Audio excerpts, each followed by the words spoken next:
إن الحمد لله نحمده ونستعينه ونستغفره ونعوذ بالله من شرور أنفسنا ومن سيئات أعمالنا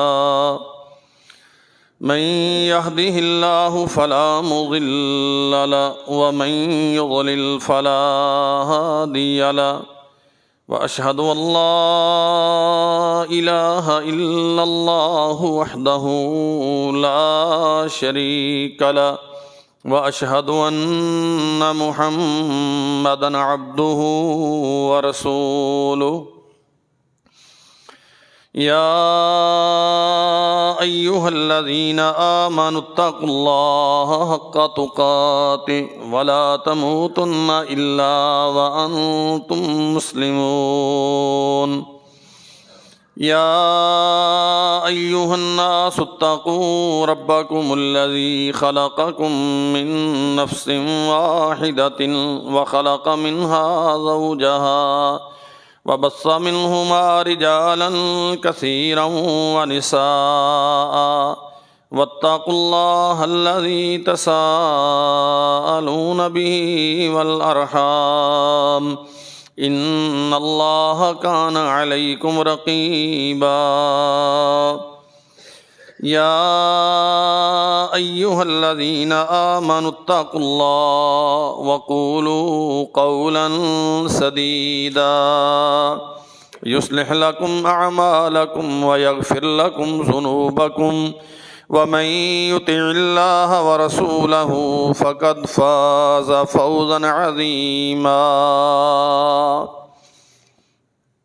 أما بعد فإن خير الحديث كتاب الله فخير الهدي هدي محمد صلى الله عليه وسلم وشر الأمور محدثاتها وكل محدثة بدعة وكل بدعة ضلالة وكل ضلالة في النار اللهم صل على محمد وعلى آل محمد كما صليت على إبراهيم وعلى آل إبراهيم إنك حميد مجيد اللهم بارك على محمد وعلى آل محمد كما باركت على إبراهيم وعلى آل إبراهيم إنك حميد مجيد سبحانك لا علم لنا إلا ما علمتنا إنك أنت العليم الحكيم رب أعوذ بك من همزات الشياطين وأعوذ بك رب أن يحضرون رب اشرح لي صدري ويسر لي أمري واحلل عقدة من لساني يفقهوا قولي اللهم انفعنا بما علمتنا وعلمنا ما ينفعنا وزدنا علما أعوذ بالله السميع العليم من الشيطان الرجيم من حمزه ونفخه ونفسه واصبر نفسك مع الذين يدعون ربهم بالغداة والعشي يريدون وجهه ولا تعد عيناك عنهم تريد زينة الحياة الدنيا ولا تطع من أغفلنا قلبه عن ذكرنا واتبع هواه وكان أمره فرطا وقل الحق من ربكم فمن شاء فليؤمن ومن شاء فليكفر إنا أعتدنا للظالمين نارا أحاط بهم سرادقها وإن يستغيثوا يغاثوا بماء كالمهل يشفي الوجوه بئس الشراب وساءت مرتفقا ان الذين آمنوا وعملوا الصالحات انا لا نضيع اجر من احسن عملا اولئك لهم جنات عدن تجري من تحتهم الانهار يحلون فيها من اساور من ذهب ويلبسون ثيابا خضرا من سندس واستبرق متكئين فيها على الارائك نعم الثواب وحسنت مرتفقا۔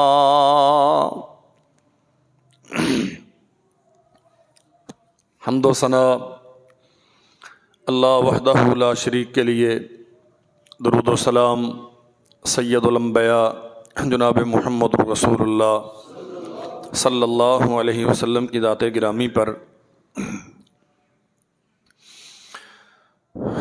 اللہ ذو الجلال والاکرام نے اہل ایمان اور عمل صالح کرنے والوں کے لیے یقینی طور پہ جنت بنائی ہے، اور فرمایا اتنی شاندار جنت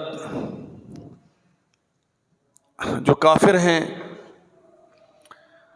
ان کے لیے نہایت رسوا کن، تکلیف دہ اور ذلیل کر دینے والا عذاب ہے والعیاذ باللہ۔ لیکن جو مومن ہیں اور اللہ ذوالجلال والاکرام کے دین کے مطابق اپنی زندگی بسر کرتے رہے، فرمایا ان کے لیے ہم نے بہت شاندار میزبانی کا اہتمام کیا ہے، ہمیشہ کی جنت ہوگی، طرح طرح کی اس میں نعمتیں ہوں گی، نہریں اس میں بہتی ہوں گی،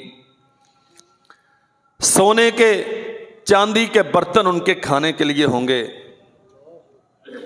ریشم و کمخاب کے گاؤ تکیے بستر ان کے آرام کے لیے ہوں گے، اور ٹیک لگا کے سرداروں کی طرح، دنیا کے بادشاہوں کی طرح وہاں بیٹھیں گے، اور حور و غلمان دست بستہ ان کی خدمت کے لیے ہمیشہ ان کے سامنے رہیں گے۔ اور فرمایا یہ تو وہ چیزیں ہیں جو انسانی عقل سمجھ سکتی ہے، وہاں جنت میں اہل ایمان جو چاہیں گے اللہ انہیں عطا کریں گے۔ اللہ ہمیں ان خوش نصیبوں میں بنائے۔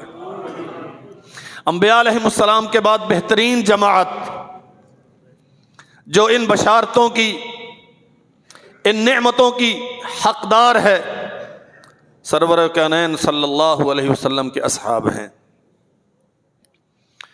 اور رسول اللہ صلی اللہ علیہ وسلم نے فرمایا خیر القرون قرنی، یہ میری جماعت سب سے بہترین جماعت ہے، انبیاء کے بعد تاریخ انسانی میں اس سے بہتر جماعت اور کوئی نہیں ہے۔ ثم الذین یلونہم، پھر جو میرے اصحاب کے شاگرد ہیں وہ بہترین ہیں، ثم الذین یلونہم، اور پھر جو ان کے شاگرد ہوں گے وہ بہترین ہوں گے۔ اس کے بعد پھر جیسے جیسے زمانہ دراز ہوتا جائے گا، قیامت کا قریب ہوتا جائے گا، پھر فتنے اور فساد جنم لیتے جائیں گے، اور انسانوں کی کریڈیبلٹی ویسے ہی ڈاؤن ہوتی جائے گی، شخصیات کا تشخص اور وقار ویسے ہی کمزور ہوتا جائے گا۔ بہترین انسان انبیاء کے بعد اصحاب رسول کی جماعت ہے، پھر ان کے شاگرد ہیں جنہیں تابعین کہا جاتا ہے، پھر ان کے شاگرد ہیں جنہیں اتباع تابعین کہا جاتا ہے۔ ہم تذکرہ کریں گے اس مرد جلیل کا، رجل رشید کا، اللہ ذوالجلال والاکرام نے جسے اپنے دین کی خدمت کے لیے منتخب کیا، اور جب دین اسلام میں بے شمار قسم کے فتنے کلامیوں کی صورت میں، یونانی فلاسفہ کی صورت میں، متکلمین کی صورت میں، معتزلہ کی صورت میں، تشیع اور رفض کی صورت میں پیدا ہو چکے تھے، خلافت اسلامیہ باہمی آویزشوں کے نتیجے میں علی منہاج النبوہ اپنا وجود برقرار نہیں رکھ پا رہی تھی.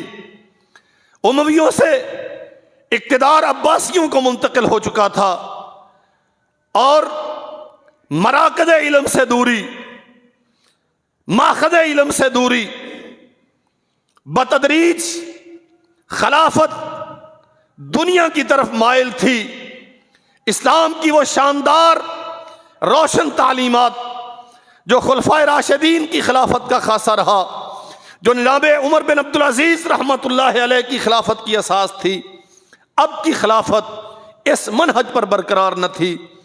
ان حالات میں جب نئی نئی فقہی بحثیں جنم لے رہی تھیں، کہیں امام لیث تھے، کہیں جناب اوزاعی تھے، کہیں جناب مالک کے ماننے والے تھے، نئے نئے مسائل جنم لے رہے تھے اور اسلامی سلطنت کی سرحدیں پھیل رہی تھیں. اعاجم کثرت کے ساتھ اسلام میں داخل ہو رہے تھے یا ممالک اسلام میں داخل ہو رہے تھے.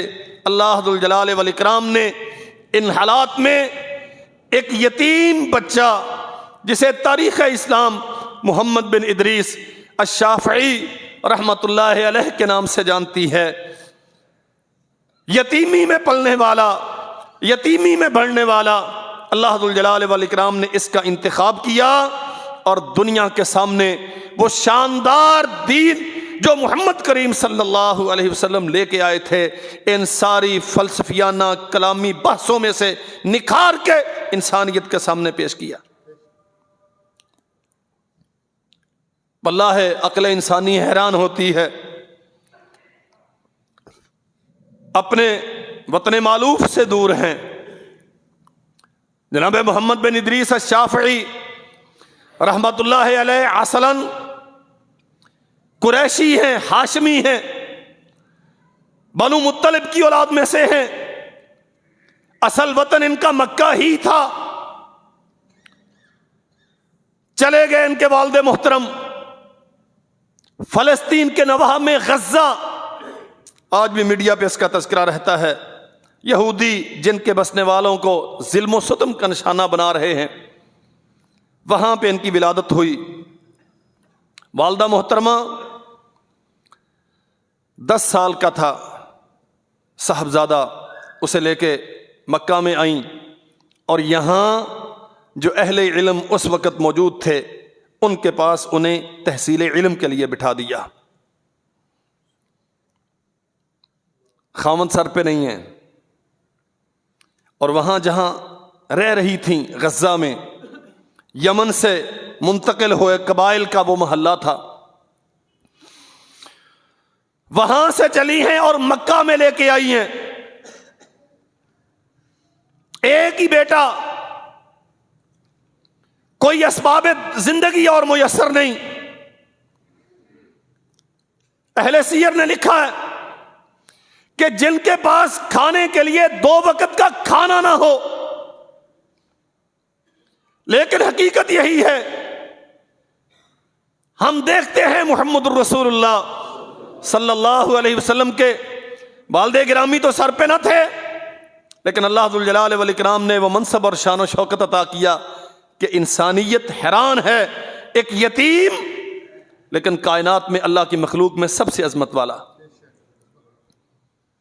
دین اسباب کا محتاج ہوتا ہے، لیکن سچی بات یہ ہے کہ دین اسباب کا محتاج نہیں، دین کی خدمت کرنے والے اسباب کے محتاج ہوتے ہیں.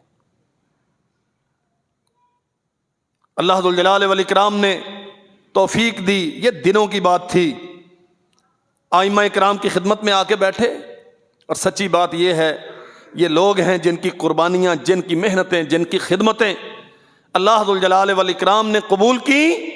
اور آج یہ امت منبر و محراب سے قال اللہ و قال رسول کی صدائیں سنتی ہے.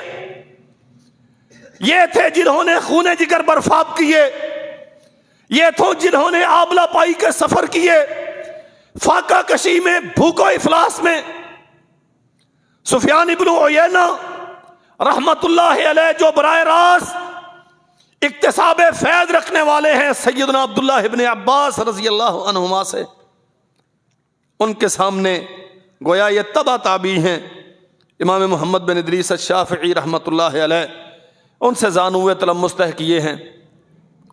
اللہ ذوالجلال والاکرام نے یہ ملکہ اور مہارت دی، مکہ مکرمہ میں، مسجد الحرام میں، حدود حرم میں، اللہ کی اس مقدس جگہ پر مسلم بن خالد زنگی رحمت اللہ علیہ بہت بڑے اپنے وقت کے امام تھے، اس نوجوان کو دیکھا تو فرمایا ابو عبداللہ، کنیت ہے ان کی، میں یہ سمجھتا ہوں کہ اللہ ذوالجلال والاکرام نے تجھے علم و فضل کا وہ مقام عطا کیا ہے کہ اب تو فتویٰ دے سکتا ہے۔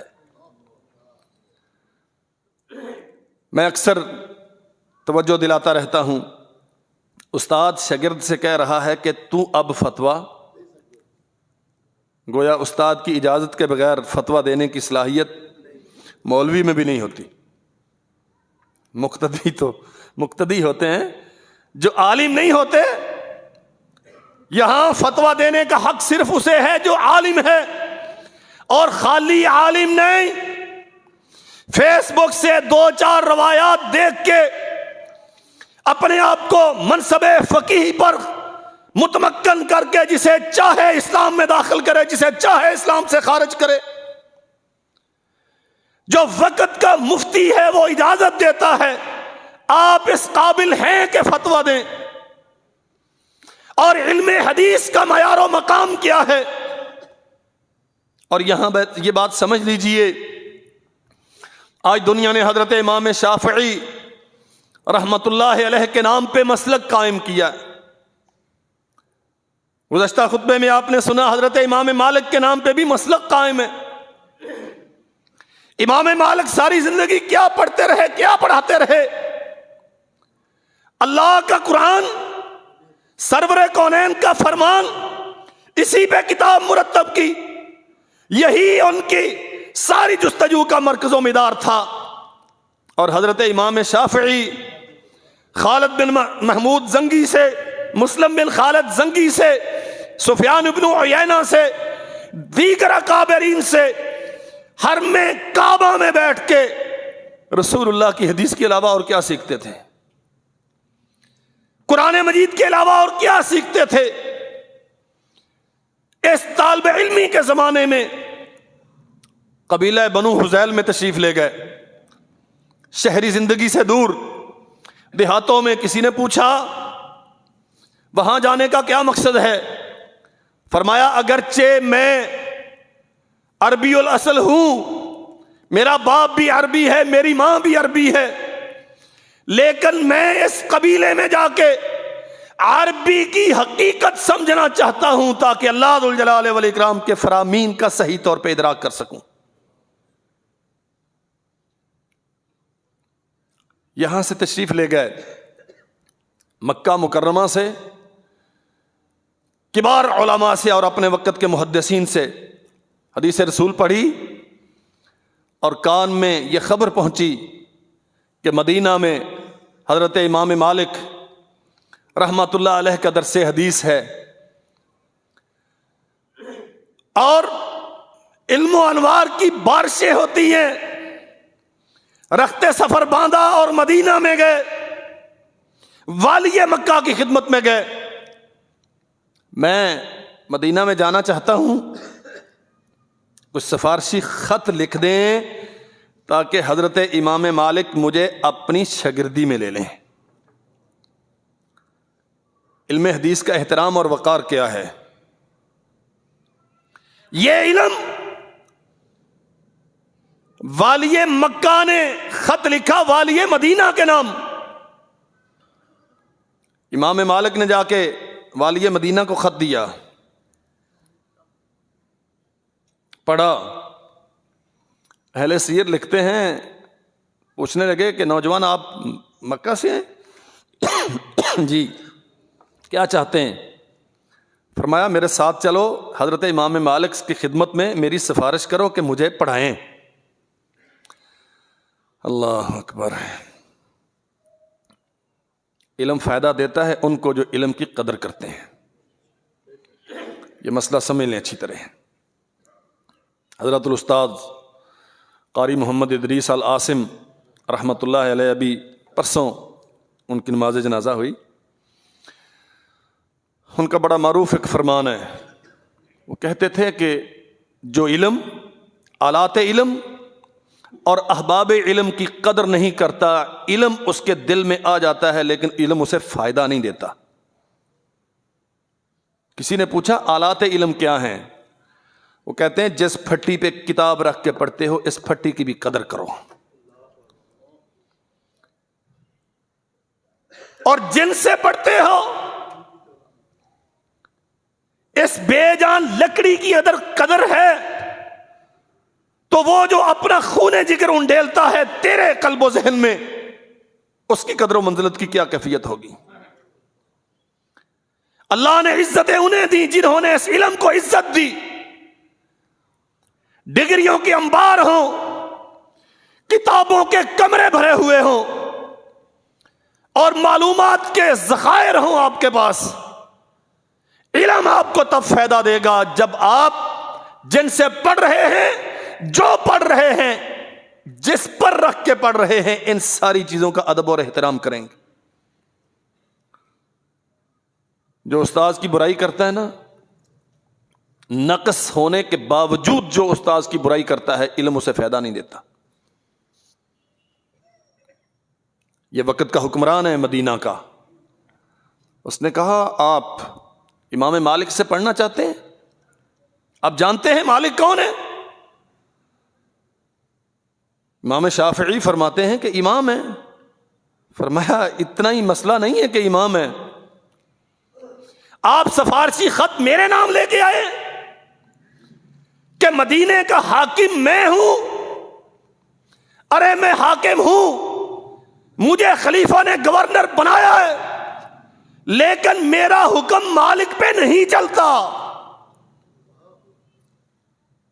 میں نہیں جا سکتا. آپ جانتے نہیں ہیں امام مالک کو؟ اصرار کیا، آپ چلے میرے ساتھ. پہنچ گئے دروازے پہ، دستک دی. خادمہ آئی، لونڈیا تھی. جی جا کے عرض کریں مدینے کا حاکم امام مالک کے دروازے پہ کھڑا ہے. گئیں اندر، واپس آ گئیں. حضرت فرماتے ہیں اگر کوئی مسئلہ پوچھنا ہے تو لکھ کر دے دو، میں ابھی جواب دے دیتا ہوں. اور اگر حدیث سیکھنی ہے تو تجھے معلوم ہے امام مالک کس وقت پڑھاتے ہیں، اس وقت آنا. طالب علم بن کے آنا، حکمران بن کے میرے دروازے پہ مت آیا کرو. اللہ اکبر. وہ اصرار کرتے ہیں. انہیں جا کے فرمائیے، کہیے میری طرف سے کہ والی مکہ کا ایک خط لے کے آیا ہوں، خدمت میں اجازت چاہتا ہوں حاضری کی. اجازت مل گئی. ہاں جی، کیسے آنا ہوا جی؟ گورنر صاحب خط نکال کے دیا، پڑھا اور نگاہ اٹھا کے امام شافعی کی طرف دیکھا اور کہا گیا اب رسول اللہ کا دین وسائل کے زور پہ پڑھا جائے گا. حاکم مجھے حکم دیتا ہے کہ میں اس کو پڑھاؤں. اور یوں کر کے پھینکا خط.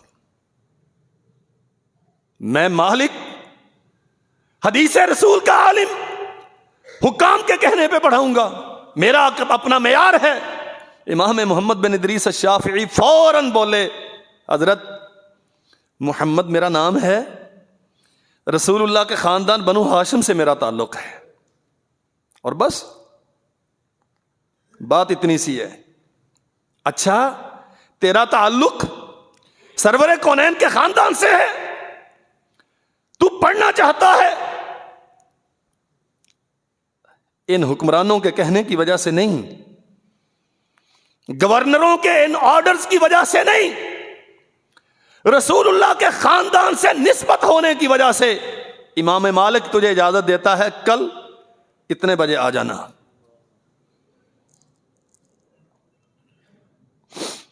خلیفہ ابو منصور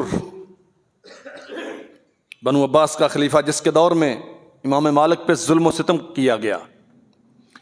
وہ آیا حضرت امام مالک کی خدمت میں کہ میرے گورنر نے آپ پہ ظلم کیا ہے, آپ اس سے بدلہ لے لیں.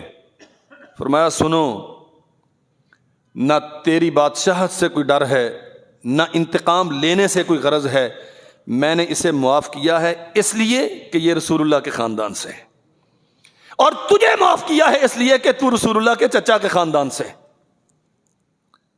واللہ حیرانی ہوتی ہے, ہمیں تو نہیں ان چیزوں کا احساس نہیں ہے. یہ علم کی قدر ہے. کل آ جانا, مالک تیرا ٹیسٹ لے گا, اگر تو پڑھنے کے قابل ہوا تو تجھے پڑھائے گا. امام شافعی بیان کرتے ہیں, میں دوسرے دن آ گیا, فرمایا ہاں جی پڑھو. سناؤ پہلے کیا پڑھ کے آیا. کہتے میں نے پڑھنا شروع کیا تو حضرت امام مالک رحمۃ اللہ علیہ سننے لگ گئے, اور مجھے محسوس ہو گیا کہ استاذ مطمئن ہے. اور امام شافعی کہتے ہیں کہ روب و جلال کی یہ حالت تھی کہ میں نے شروع کیا اور مجھے یہ ہوش و حواس نہ رہے کہ بند کر دوں. روب اتنا تھا استاذ کا, وقار اتنا تھا حضرت امام مالک کی مجلس کا. اور کافی دیر کے بعد جب احساس ہوا تو میں نے تھوڑا توقف کیا, تو فرماتے ہیں اور پڑھو, ذرا اور پڑھو, پڑھنے میں سننے میں لذت آ رہی ہے. اور ایک بات ارشاد فرمائی, محمد ہمیشہ اللہ سے ڈرتے رہنا.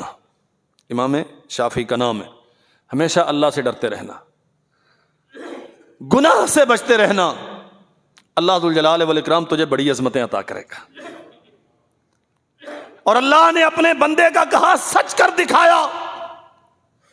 امام مالک کی خدمت میں رہے, جو ان سے حاصل ہو سکتا تھا کیا. پھر کسب معاش کے لیے یمن میں گئے, نجران کے گورنر بنا دیے گئے. وقت کا مولوی اور خطہ نجران کا گورنر یمن, قدر ظلم ستم ڈھانے والا, اپنی رعایا پہ تشدد کرنے والا. اللہ اکبر. کچھ لوگوں کو پکڑ لیا, چاہتا تھا کہ اس ظلم و ستم میں امام شافعی سرزمین نجران کے والی وہ بھی میرا تعاون کریں. تو آپ نے ٹکا کے فتویٰ دیا اس کے خلاف. یہ ظلم و ستم ہے, اور رسول اللہ کی حدیث کا جاننے والا تیرے اس ظلم میں شریک نہیں ہو سکتا. یہ علم انسان کو غیرت دیتا ہے. خط لکھ, میں بہت اختصار سے عرض کرتا ہوں, خط لکھا ہارون الرشید بغداد کے تخت خلافت پر فائز ہے. خط لکھا اور حضرت امام کی برائیوں سے بھرا ہوا خط لکھا, اور یہاں تک الزام دیا کہ امام شافعی علوی ہیں. علوی ہونا کوئی جرم نہیں ہے, ہمارے ہاں تو عزت کی بات ہے. اور اب تو یہ کاروبار ہے. ہر کس و ناقص جس نے لوگوں کا ایمان اور عزتیں اور مال چھیننا ہوتا ہے وہ علوی اور حسینی ہوتا ہے. جسے شاید اپنے باپ کے دادا کا نام بھی معلوم نہیں ہوتا, وہ بھی نسبتیں جا کے سیدھی علی المرتضیٰ سے جوڑتا ہے. ہارون الرشید کے زمانے میں علوی ایک سیاسی تحریک کا نام تھا, جو چاہتے تھے کہ ہارون الرشید کو اور بنو عباس کو خلافت سے معزول کر کے جناب علی رضی اللہ عنہ کی اولاد کو, یا ان کی آگے جو اولاد تھی اس خاندان کو خلافت دی جائے. خط آ گیا, ہارون الرشید نے لکھ دیا اسے کہ یہ جتنے شرپسند ہیں میرے پاس بھیج دو. پہنچ گئے. اللہ اکبر. ہارون الرشید بلا شرکت غیر مملکت اسلام کا والی, خلیفہ وقت, سوال کرتا ہے اور ننگی تلوار جلاد کے ہاتھ میں ہے. آپ علوی ہیں؟ فرمایا علوی ہونے کا معنی کیا ہے؟ اگر علوی کا معنی یہ کہ میں اس سیاسی تحریک کا حصہ ہوں تو میں اس سے انکار کرتا ہوں. بلکہ بات سمجھائی. امیر المؤمنین علی رسول اللہ کے داماد اور چچا کے بیٹے ہیں، اور آپ رسول اللہ کی چچا کی اولاد میں سے ہیں۔ ہمارے لیے داماد بھی محترم ہے، چچا بھی محترم ہے۔ ہارون رشید خود پڑھا لکھا آدمی تھا، ہمارے بادشاہوں جیسا نہیں تھا جو بناتے ریاست مدینہ ہیں اور ماڈل چائنا کا لیتے ہیں۔ یہ بھی تو طرفہ تماشا ہے نا، کہتے ہیں پاکستان کو بنائیں گے مدینہ کی ریاست، اور ماڈل کہاں سے لیں گے؟ چائنا سے۔ ہارون الرشید پڑا ہوا تھا، اس بات کی گہرائی کو پا گیا، کہا تجھ پہ الزام ہے کہ تو رافضی ہے۔ فرمایا سنیے، ان کان رفضا حب آل محمد فلیشہد الثقلان انی رافضی۔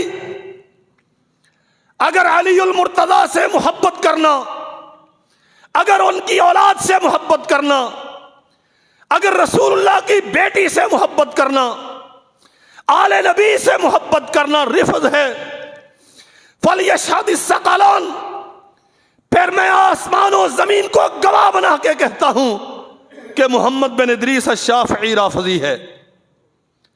اور اگر رفض ابو بکر کی تکفیر کا نام ہے تو میں اعلان کرتا ہوں اللہ کی زمین پر محمد الرسول اللہ کے بعد انبیاء کی سلسلے اور رسول اللہ کے بعد سب سے فضیلت اللہ نے ابو بکر کو دی ہے۔ اگر رفض تکفیر عمر کا نام ہے تو میرا عقیدہ ہے اس امت میں ابو بکر کے بعد سب سے زیادہ عظمت اللہ نے عمر کو دی ہے۔ اگر رفض تکفیر عثمان کا نام ہے تو میں ببانگ دہل اعلان کرتا ہوں اللہ نے ابو بکر و عمر کے بعد اس امت میں سب سے زیادہ عظمت عثمان کو عطا کی۔ اللہ کی قسم انسانی عقل حیران ہوتی ہے، اس قدر زیادہ وقار، اس قدر زیادہ حوصلہ، زیادہ سے زیادہ کیا ہوگا؟ قتل کر دیا جاؤں گا۔ صاف طور پہ کہا میں علی سے اور اولاد علی سے سب سے محبت کرتا ہوں۔ کسی نے پوچھا تھا مصر میں ان سے، حضرت امام شافعی سے، آپ علی کو رضی اللہ عنہ دیگر 3 بزرگوں پر فوقیت اور فضیلت کیوں نہیں دیتے؟ حالانکہ وہ رسول اللہ کے داماد تھے، رسول اللہ کے چچا زاد بھائی تھے، اللہ کے نبی کے گھر انہوں نے پرورش پائی، اللہ کے نبی نے ان کے بارے میں جتنے فضائل تھے اس نے بیان کیے۔ امام شافعی رحمۃ اللہ علیہ نے ساری باتیں سننے کے بعد فرمایا میں اس لیے فضیلت نہیں دیتا کہ دین میری تیری عقل اور رائے کا نام نہیں ہے۔ سمجھ نہیں آئی بات؟ اللہ کی قسم یہ ایک جملہ ہم انسانوں کے لیے حضرت امام شافعی رحمۃ اللہ علیہ کے مساع جمیلہ کا آئینہ ہے۔ فرمایا ابو بکر کو فضیلت اس لیے دیتا ہوں کہ رسول اللہ نے فضیلت دی۔ فرمایا سنا نہیں ہے؟ اللہ کے نبی کے پاس ایک عورت آئی، مسائل دریافت کیے، آپ نے بتائے، جانے لگی تو عرض کیا حضور میں دوبارہ آؤں اور آپ نہ ملے تو؟ فرمایا اگر مجھے نہ پاؤ تو پھر ابو بکر و عمر کے پاس جانا۔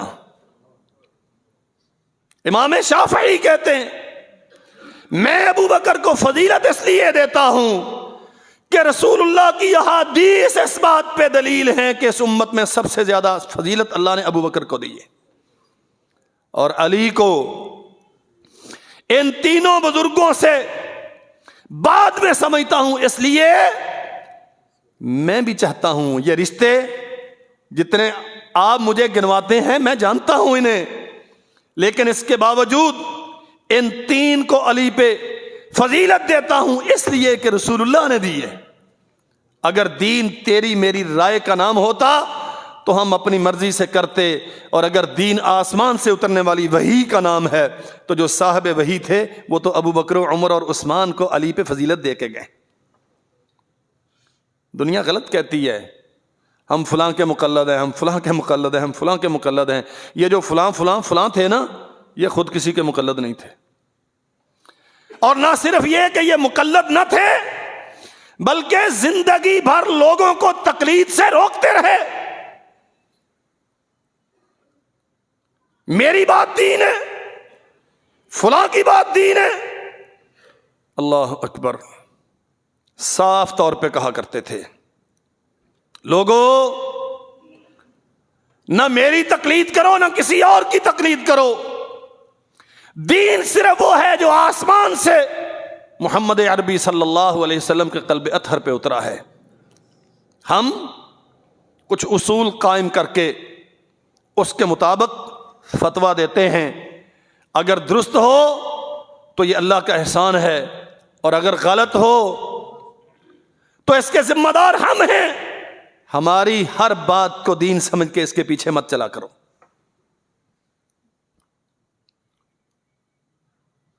یہاں ہمارے ہاں بہت بحث چلتی ہے اس بات کی، جی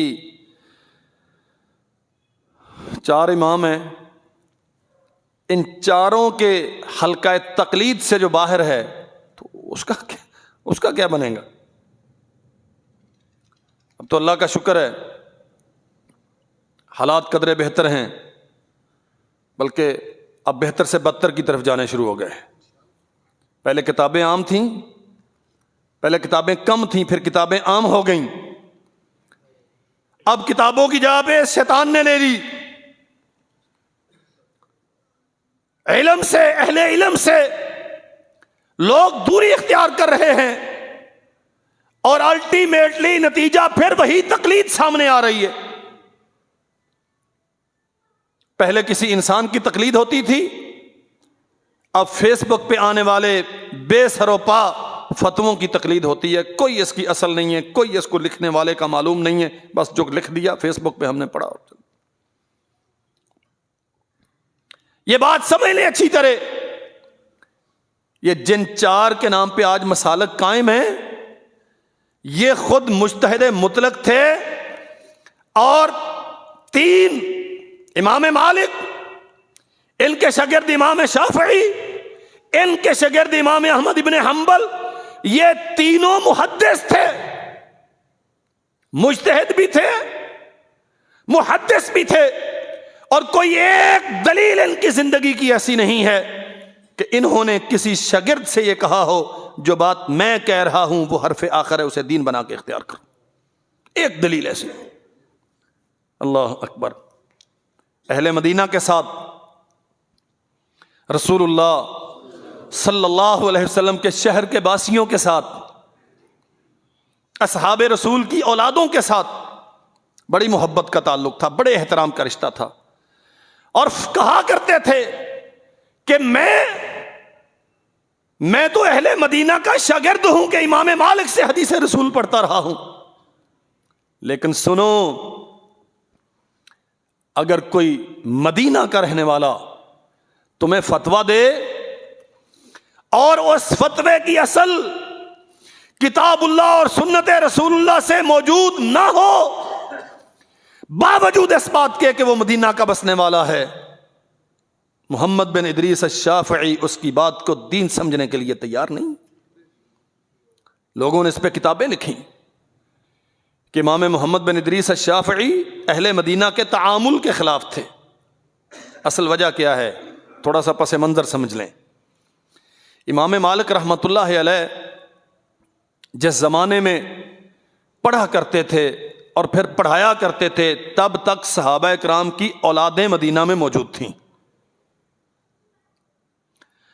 اور کسی مسئلے میں اگر اختلاف ہوتا تو آپ کسی صحابی کے بیٹے کو بلاتے، کسی تابعی کو بلاتے، ہاں بھائی آپ کے باپ کے دور میں یہ کام کیسے ہوتا تھا، تو وہ بتاتا کہ میرے والد محترم کے زمانے میں یہ کام یوں ہوتا تھا، تو امام شافعی اس بات کو دلیل بناتے کہ صحابی رسول نے یوں کیا ہے تو ایسے ہی کرنا ہے۔ وقت کے ساتھ ساتھ مسائل میں اور فقہی مسائل میں بالخصوص تغیر پیدا ہوتا ہے۔ امام شافعی کیا کہتے ہیں؟ میں اہل مدینہ کے عظمت و رفعت کا اور رسول اللہ کے پڑوسی ہونے کی وجہ سے ان کے فضائل کا قائل ہوں، لیکن اہل مدینہ کی ہر بات بغیر دلیل کے دین۔ اب بھی تو بطور دین پیش کی جاتی ہے نا، مدینہ میں 20 تراویحیں ہوتی ہیں، ہاں، مکہ میں تو لوگ پاؤں سے پاؤں نہیں ملاتے، وہاں تو یوں ہوتا ہے، وہاں تو بلند آواز سے جنازہ نہیں پڑھا جاتا، بہت سارے مسئلے ہیں۔ میں ان مسائل میں نہیں جاتا، امام شافعی کی یہ بات آپ ذہن میں رکھیں، کیا فرمایا؟ مدینہ کی عظمت اور اہل مدینہ کی فضیلت کا قائل ہوں، لیکن اہل مدینہ کا کوئی فتویٰ رسول اللہ کی تصدیق کے بغیر اگر ہمارے سامنے آئے تو میں اسے دین ماننے کے لیے تیار۔ دین مدینہ میں اترا، مکہ میں اترا، لیکن اترا محمد رسول اللہ پہ ہے، اہل مدینہ پہ دین نہیں اترا۔ اللہ اکبر۔ حضرت امام شافعی رحمت اللہ علیہ استاد ہیں شاگرد ہیں امام مالک کے، اور بے پناہ احترام ہے اپنے امام کا، لیکن جہاں امام مالک کا کوئی فتویٰ ایسا محسوس کیا جو رسول اللہ صلی اللہ علیہ وسلم کی حدیث کے خلاف ہے، تو فرمایا ان کے استاد ہونے میں اور عظمت و فضیلت میں مجھے کوئی دوسری رائے نہیں ہے، میں مانتا ہوں سب کچھ، لیکن میرے استاد محترم کا فتویٰ بھی اگر رسول اللہ کی حدیث کے خلاف ہے تو ادریس ماننے کے لیے تیار نہیں۔ اللہ اکبر۔ ان کے ایک شاگرد امام ابن سلیمان المزنی رحمت اللہ علیہ بیٹھے ہوئے گھر میں، اسماعیل بن یحییٰ المزنی بیان کرتے ہیں کہ ہم لوگ امام شافعی کے گھر میں بیٹھے ہوئے تھے، کافی سارے اہل علم تھے، اور حضرت صاحب اندر کمرے میں تشریف فرما تھے، بحث چل رہی تھی فلسفیانہ نکات پر، علم کلام پر۔ حضرت تشریف لائے اور تھوڑی سی بات سنی اور واپس چلے گئے، لیکن ہم نے کوئی پرواہ نہ کی، ہم اپنی بحث میں لگے رہے۔ تھوڑی دیر کے بعد پھر آئے اور فرمایا میں آیا اور پلٹ گیا، تمہیں اتنا بھی احساس نہیں ہوا کہ ابن ادریس آیا، محمد بن ادریس آئے اور واپس چلے گئے، کیوں چلے گئے؟ حضرت ہم نے توجہ نہیں کی۔ فرمایا یہ جو علم کلام پہ تم بحث کر رہے ہو نا، تم سمجھتے ہو کہ میں اسے برا سمجھتا ہوں؟ اور فرمایا میں اسے جانتا ہوں، میں نے یہ ساری وادیاں کھنگالی ہیں، کچھ نہیں ہے اس میں، دین صرف وہ ہے جو آسمان سے قرآن مجید اور رسول اللہ کی سنت کی صورت میں اترا ہے۔ یہ فلسفیانہ بحثیں، علم کلام کی موشگافیاں، یہ دین نہیں ہے۔ اس لیے شافعی کے گھر میں بیٹھ کے اس میں اپنا وقت مت ضائع کرو، بلکہ یہاں تک فرمایا اگر مجھے یہ پتا چلتا ہے کہ فلاں بندہ علم کلام میں مشغول ہے تو میرا فتویٰ اس کے متعلق یہ ہے، اسے پکڑا جائے اور تسلی کے ساتھ اس کی پٹائی کی جائے، پھر اسے ہاتھ پاؤں باندھ کے اونٹ پہ بٹھایا جائے اور پوری آبادی میں اسے رسوا کیا جائے، تاکہ لوگوں کو خبر ہو کہ یہ وہ بندہ ہے جو رسول اللہ کی حدیث کو چھوڑ کے علم کلام کے پیچھے بھاگتا ہے۔ ایک ایک حدیث رسول پہ پہرا دینے والے، ایک ایک مسئلے کو بہت گہری تحقیق کے بعد سمجھ کر امت کے سامنے رکھنے والے۔ اللہ اکبر۔ امام ربیع بن سلیمان بیان کرتے ہیں ایک بندہ ایسے الجھے جا رہا تھا امام شافعی کے ساتھ، حضرت صاحب نے کوئی مسئلہ بیان کیا، وہ بحث کر رہا ہے، اور چلتے چلتے اس نے کہا ابو عبداللہ آپ یوں کہہ رہے ہیں، حالانکہ رسول اللہ صلی اللہ علیہ وسلم کی حدیث یوں ہے۔ سنو میرے بھائیو، امام شافعی کا مسئلہ کیا، دین اصل کیا ہے؟ ربیع بن سلیمان کہتے ہیں امام شافعی کا رنگ زرد ہو گیا، جسم پہ لرزہ طاری ہو گیا، کانپنے لگ گئے۔ ای السماء تذلنی و ای ارض تقلنی، کون آسمان ہوگا جو شافعی کو اپنی چھت کے نیچے پناہ دے گا، اور کون زمین ہوگی جو مجھے اپنی سطح پہ چلنے دے گی اگر میں وہ کہوں جو رسول اللہ نے نہ کہا ہو۔ حدیث رسول ہی امام مالک کا دین ہے، حدیث رسول ہی امام شافعی کا دین ہے۔ فرمایا سرور کونین کی حدیث ہے، اور دوسری طرف محمد بن ادریس الشافعی کا فتویٰ ہے۔ میں بچتا ہی اس صورت میں ہوں حدیث رسول آ جائے اور میں فوراً کہوں میں حاضر ہوں جسم و جان کے ساتھ، جو فرمان میرے نبی کا ہے وہی میرا دین ہے۔ ان اصح الحدیث فہو مذہبی، رتب و یابس کو میں نہیں مانتا، قصے کہانیوں کو میں دین نہیں سمجھتا، سرور کونین کی جو صحیح حدیث ہے فہو مذہبی، فرمایا یہی میرا مذہب ہے، یہی اصل دین ہے جو محمد الرسول اللہ صلی اللہ علیہ وسلم دے کے گئے۔ اور سنیے میرے بھائیوں، حضرت عبداللہ ابن عمر رضی اللہ عنہما، ان کے ایک شاگرد تھے اور سرزمین مصر میں ان کا فتویٰ چلتا تھا، مفتی تھے بہت بڑے، جابر بن زید۔ امام دارمی نے اپنی سنن میں یہ واقعہ لکھا ہے۔ عبداللہ ابن عمر فرماتے ہیں جابر تم اہل مصر کے مفتی ہو اور لوگ تیری بات کو دین سمجھ کے اس پہ عمل کرتے ہیں، ایک بات یاد رکھنا، ہمیشہ فتویٰ دینا قرآن ناطق اور سنت ثابتہ سے، لوگوں کی رائے کے مطابق فتویٰ دو گے خود بھی ہلاک ہو جاؤ گے، اور جو تیرے فتوے پہ عمل کریں گے وہ بھی ہلاک ہو جائیں گے۔ واللہ انسانوں کے لیے بات کھول کے رکھ دی عبداللہ ابن عمر نے۔ صحابی ہیں، صحابی کے بیٹے ہیں، اور ابن عمر سے زیادہ فقیہ کون ہے؟ صحابہ کرام کے بعد اس امت میں ابن عمر سے زیادہ فقیہ کون ہے جنہوں نے سرور کونین صلی اللہ علیہ وسلم کو سفر و حضر میں دیکھا،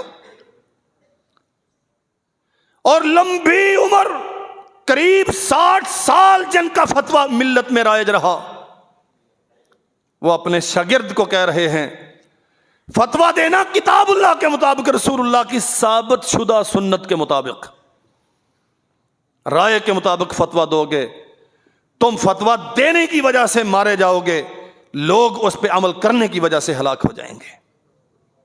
اللہ اکبر۔ حضرت امام شافعی رحمت اللہ علیہ، ان کی ادلہ خمسہ کے نام سے فتویٰ دینے کی کچھ شرطیں ہیں۔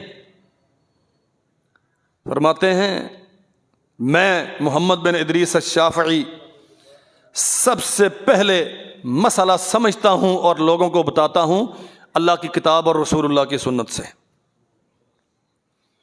اس کے بعد میں دیکھتا ہوں علماء امت کا اجماع کس بات پہ ہے، تیسرے مرتبے پر میں دیکھتا ہوں صحابہ کرام کا عمل کیا ہے، چوتھے مرحلے پر دیکھتا ہوں اگر بعض صحابہ کرام تعامل میں عمل کرنے میں ایک دوسرے سے مختلف ہیں تو میں اس صحابی کا عمل لیتا ہوں جو کتاب و سنت کی اصل کے قریب ہوتا ہے، اور جب یہ چاروں مراحل کسی صورت میں میری نظر میں میرے علم میں نہ ہو تو پھر جا کے میں قیاس کرتا ہوں۔ قیاس کیا ہوتا ہے؟ تسی بھی تو آدھی مسیح تے پکھے لائے ہیں نا، یہ کیڑی سنت ہے جی؟ یہ جو چوڑیں ہوتی ہیں نا دین کے نام پہ، یہ زیادہ تر قیاس کے لبادے میں ہوتی ہیں۔ سارے قیاس ایسے نہیں ہوتے، کچھ قیاس مستحسن بھی ہوتے ہیں، دینی ضرورت بھی ہوتے ہیں۔ بندہ کسی کو بدعت سے روک رہا ہے، وہ کہتا ہے تسی جڑے پکھے لائے پھر یہ بدعت نہیں۔ معیار کیا ہے امام شافعی کا؟ کتاب و سنت سمجھیے دو نہیں ہیں کہ کتاب اللہ الگ ہے اور اس سے بعد رسول اللہ کی سنت ہے. ایک ہی معیار ہے دونوں کا. کتاب و سنت پہلا مرحلہ، اجماع امت دوسرا مرحلہ، تعامل صحابہ تیسرا مرحلہ. اگر صحابہ اکرام میں ایک ہی عمل میں تعامل کا اختلاف ہے، جو اقرب الی الکتاب والسنہ ہے وہ میری ترجیح ہے. اگر ان چاروں مراحل میری نظر میں نہ ہوں تو تب جا کے قیاس کو اختیار کرتا ہوں. یہاں سارے کا سارا دین ہی قیاس پہ کھڑا. اللہ اکبر کبیرہ. آخری بات عرض کرتا ہوں، یہ داستان لمبی ہے. اللہ کی قسم جب سے میں نے یہ شروع کیا ہے پڑھ رہا ہوں، ایک ایک باب پر یعنی 5-6 صفحات جو کتاب ان پہ لکھے ہوئے ہیں، ایک ایک خطبہ بنتا ہے. اور میرے مقتدی جلدی تھک جاتے ہیں. میں ایک ہی موضوع 3-4 خطبے چلاؤں نا، کہتے ہیں یہ مولوی صاحب لگے نا، پتہ نہیں کنی دیر یہی موضوع چلتا رہنا. بات نہیں آپ سمجھتے نا، جمعے کی حقیقت کو آپ پہنچتے نہیں ہیں. شاگرد تھے ان کے ایک ابو یعقوب امام یوسف بن یحییٰ البویتی. وقت کے حکمران نے فتنہ خلق قرآن کی مخالفت کرنے کی وجہ سے انہیں پکڑ لیا. جیل سے اپنے ایک ساتھی کو خط لکھتے ہیں، کہتے ہیں حدیث رسول کی مجلس کو ویسے ہی قائم رکھنا جیسے میں نے قائم رکھی تھی. لوگ مسائل پوچھنے آئیں گے، حکمرانوں کی جیلوں کا ڈر محسوس نہ کرنا، پورے اعتماد کے ساتھ رسول اللہ کی حدیث کا پرچار کرتے رہنا اور قرآن مجید کے مخلوق ہونے کے باطل عقیدے کا رد کرنا. زیادہ سے زیادہ کیا ہوگا، جس کوٹری میں مجھے ڈالا ہے اس کی ساتھ والی میں تجھے ڈال دیا جائے. اور اگلی بات بڑی مار کے کی ہے، فرمایا آپ رسول اللہ کے دین کے محافظ ہیں، اگر علماء مداہنت کرنے لگ گئے تو اس بکھری ہوئی امت کو سنبھالنے والا کون ہوگا. اہل سیر نے لکھا ہے یہ جیل میں قید ہیں، اور یہ حیرانی ہوگی آپ کو سن کے کہ جیل سے ان کا جنازہ اٹھا. امام شافعی کے شاگرد تھے، جیل میں قید تھے اور جیل سے جنازہ اٹھا. خط لکھتے ہیں حدیث رسول کے پرچم کو سرنگوں نہیں ہونے دینا. علماء امت کے امام ہوتے ہیں، اگر یہ بھاگ گئے تو امت کو سنبھالنے والا کون ہوگا. حکمران خلاف ہیں تو ہوتے رہے، ہمیں ان کی کیا پرواہ. جمعے کا دن ہوتا، صبح دم اٹھتے اور جیل کے اندر خود کپڑے دھوتے تھے، دھلے ہوئے کپڑے زیب تن کرتے، غسل کرتے، دھلے ہوئے کپڑے پہنتے، جیل میں جو خوشبو میسر ہوتی وہ خوشبو لگاتے، تیل لگاتے، اور جیسے ہی اذان ہوتی بھاگ کے کال کوٹری کے دروازے پہ جا کے کھڑے ہوتے اور دروگے کی چیخیں نکل جاتی. جیلر روتا. حضرت آپ جانتے ہیں کہ یہ تالے کھلنے والے نہیں ہیں، آپ کوئی عام مجرم اور قیدی نہیں ہیں، آپ تو وقت کے حکمرانوں کو چیلنج کر کے آئے ہیں. وہاں جیل کی سلاخوں پہ ہاتھ ڈال کے کہتے عرش والے دیکھ لے، میں تیرا بندہ، تیرے نبی کے دین کا خادم، میں جمعے کی پوری تیاری کر کے جمعے کی ادائیگی کے لیے دروازے پہ کھڑا ہوں، جو تیری طرف پکارنے والا ہے میں اس کی آواز پہ لبیک کہہ رہا ہوں، لیکن یہ ظالم دیواریں حائل ہیں، مجھے تیرے گھر تک جانے نہیں دیتی.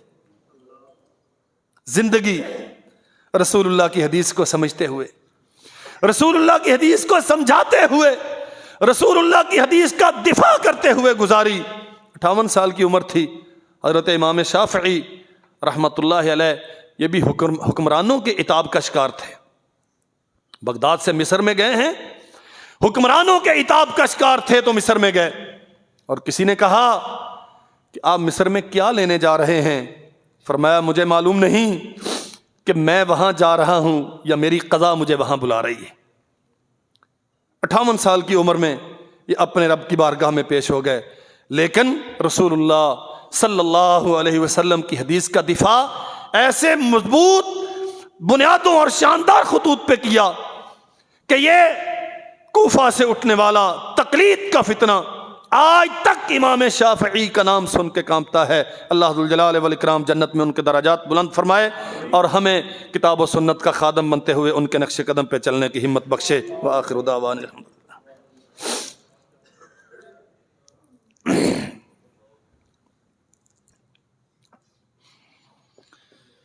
ان الحمدللہ، گزشتہ چند دنوں میں علمی حلقے میں یہ خبریں بہت صدمے اور غم کا باعث رہیں۔ حضرت شیخ الحدیث استاد الاساتذہ علامہ شہید رحمۃ اللہ علیہ کے اقرب رفقاء میں سے مولانا عبید اللہ عفیف صاحب اللہ ذوالجلال والاکرام کو پیارے ہو گئے۔ کم و بیش 55 سال رسول اللہ صلی اللہ علیہ وسلم کی حدیث اور بخاری شریف پڑھاتے رہے، اور ابھی 3 دن پہلے استاد القرا اور پاکستان میں علم تجوید و قرات کے بہت بڑے مجدد، اسے رائج کرنے والے حضرت الاستاد قاری محمد ادریس العاصم رحمۃ اللہ علیہ، وہ بھی اللہ ذوالجلال والاکرام کی بارگاہ میں پیش ہو گئے۔ اللہ ان جانے والے بزرگوں کی شاندار میزبانی فرمائے، جنت میں اپنے محبوب اصدقاء شہداء کے ساتھ، صالحین کے ساتھ اللہ انہیں جمع کر دے۔ بہت سارے دوست ہیں ہمارے یہاں کے جماعت کے جنہوں نے دعا کی درخواست کی ہے۔ اللہ ذوالجلال والاکرام سارے بیماروں کو شفائے کاملہ عاجلہ عطا فرمائے، جتنی پریشانیاں، مصیبتیں اور تنگیاں ہیں اللہ ذوالجلال والاکرام ہم سے دور فرمائے۔ ان الحمد للہ نحمدہ ونستعینہ ونستغفرہ ونعوذ باللہ من شرور انفسنا وسیئات اعمالنا، من یہدہ اللہ فلا مضل لہ ومن یضلل فلا ہادی لہ، اشہد ان لا الہ الا اللہ وحدہ لا شریک لہ وان محمدا عبدہ ورسولہ۔ اللہم صل علی محمد وعلی آل محمد کما تحب وترضی۔ اللہم اغفر لنا وللمؤمنین والمؤمنات والمسلمین والمسلمات الاحیاء منہم والاموات والاخواننا الذین سبقونا بالایمان ولا تجعل فی قلوبنا غلا للذین آمنوا ربنا انک رؤوف رحیم۔ اللہم اشفنا واشف مرضانا ومرضى المسلمین، اذہب الباس رب الناس واشف انت الشافی لا شفاء الا شفاؤک شفاء لا یغادر سقما۔ اللہم اشفنا شفاء کاملا عاجلا من کل داء، سبحان ربک رب العزة عما یصفون وسلام علی المرسلین والحمد للہ رب العالمین۔